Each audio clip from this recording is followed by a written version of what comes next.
Bonjour et bienvenue sur le canal.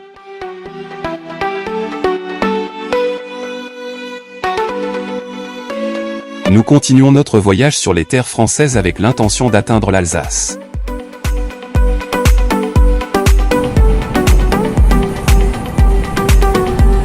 Comme vous pouvez le voir sur la vidéo, nous avons commencé notre voyage de matinée.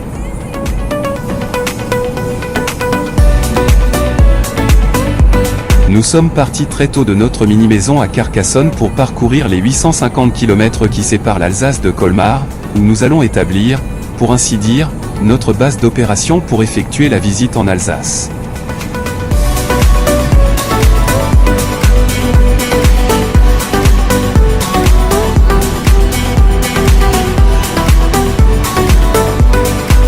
Comme jusqu'à 5h de l'après-midi, nous n'aurons pas notre hébergement Airbnb disponible à Colmar, nous prendrons le voyage en toute tranquillité et, éventuellement, avant d'arriver à Colmar, nous visiterons une localité d'Alsace.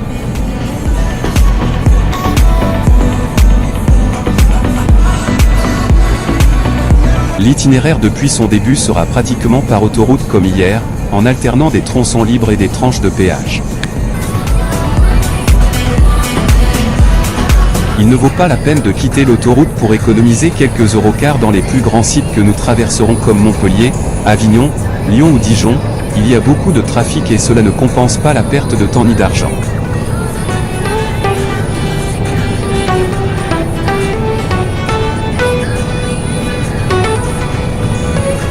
Le premier tronçon de parcours, comme hier, sera parallèle à la mer Méditerranée, à la côte, puis à Montpellier nous allons nous séparer petit à petit de la côte et à Avignon nous tournons définitivement au nord.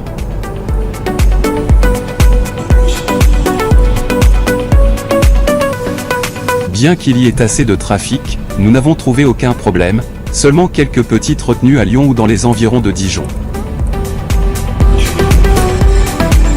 Mais sans jamais arriver à être des retenues, juste un trafic un peu plus lent.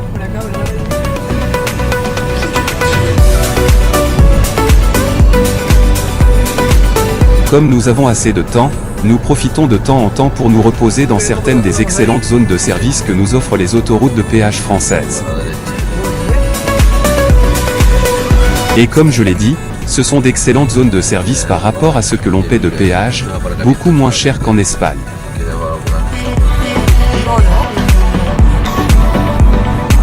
Et ainsi peu à peu, en nous tournant dans la conduite du véhicule et en nous arrêtant de temps en temps dans l'une des zones de service, nous nous approchons déjà de l'Alsace, où la première chose à attirer l'attention sont les vignobles pour lesquels cette région est célèbre.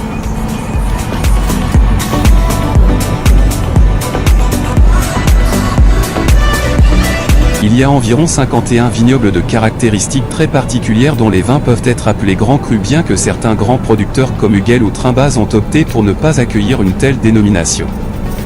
La plupart des vins sont blancs qui portent le nom du raisin sur l'étiquette. Souvent secs, mais parfois sucrés ou semi-doux. Les vins de vendange tardive, ou SGN, comptent parmi les meilleurs vins sucrés du monde.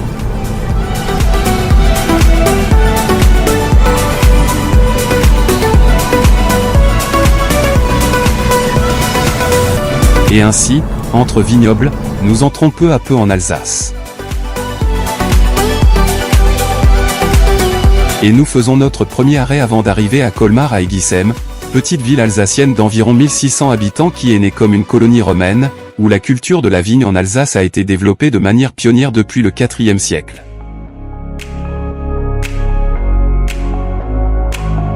En ce qui concerne le parking, bien qu'il y ait un parking payant à Eguissem et étant donné que nous recherchons toujours l'option la plus économique et proche du lieu de visite, nous nous garons en face du cimetière qui se trouve à seulement 500 mètres du centre de la localité, à laquelle on accède par la Grand Rue, qui traverse le village de l'est à l'ouest et où nous commençons à voir les constructions alsaciennes typiques.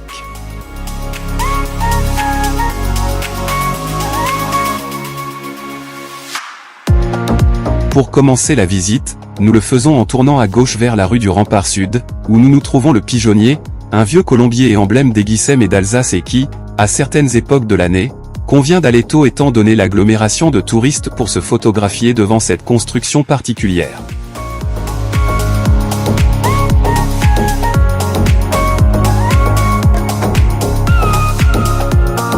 Nous suivons la rue du Rempart, en nous réjouissant de la forme et des couleurs des maisons et de la variété des caves que nous pouvons trouver.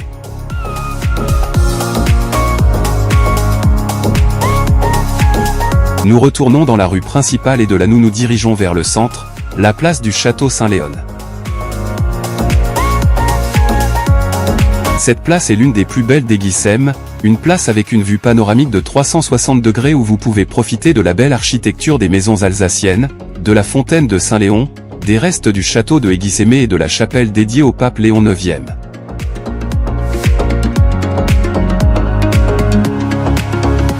Au milieu de la place se trouve la fontaine Saint-Léon, la plus grande de toute l'Alsace, construite en 1834 et sur le piédestal de laquelle se trouve une statue de San Léon Noveno, un ancien habitant d'Aiguissem qui fut couronné pape au XIe siècle.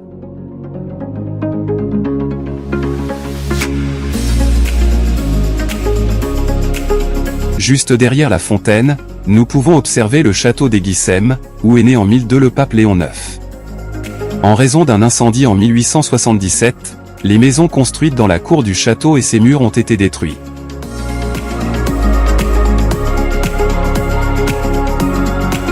À côté des restes du château se trouve la chapelle dédiée au pape Léon IX construite sur les anciens massifs du château et où reposent les vestiges du pape.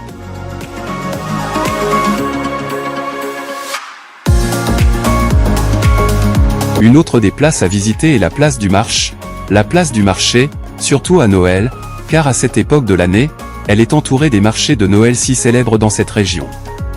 Sur cette place, vous pourrez également voir une sculpture de Jeanne d'Arc, l'héroïne nationale de France qui a dirigé l'armée française pendant la guerre de 100 ans, ainsi qu'un monument en l'honneur des morts dans la guerre.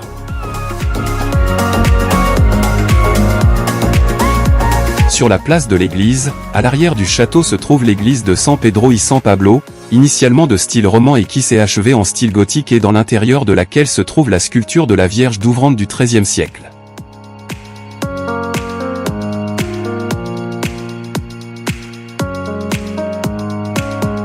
La vérité est que vous regardez où que vous alliez, dans n'importe quelle rue, c'est beau, avec des exemples typiques de l'architecture alsacienne et très bien ornés de fleurs, ce qui en fait un endroit très recommandé si vous visitez l'Alsace.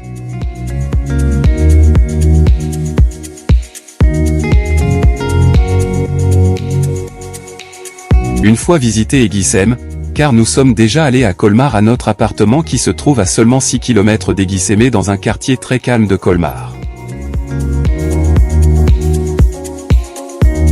L'appartement est un grenier assez grand que nous avons toujours loué à travers Airbnb et dont je vous laisse un lien dans la description et dans lequel en plus si vous portez votre propre véhicule, vous n'aurez pas de difficulté de stationnement.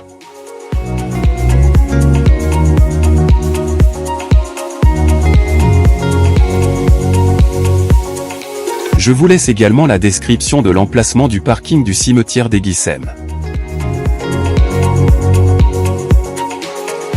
Jusqu'ici le jour d'aujourd'hui. Nous allons nous reposer un peu du voyage et nous préparer à continuer à visiter la belle région de l'Alsace.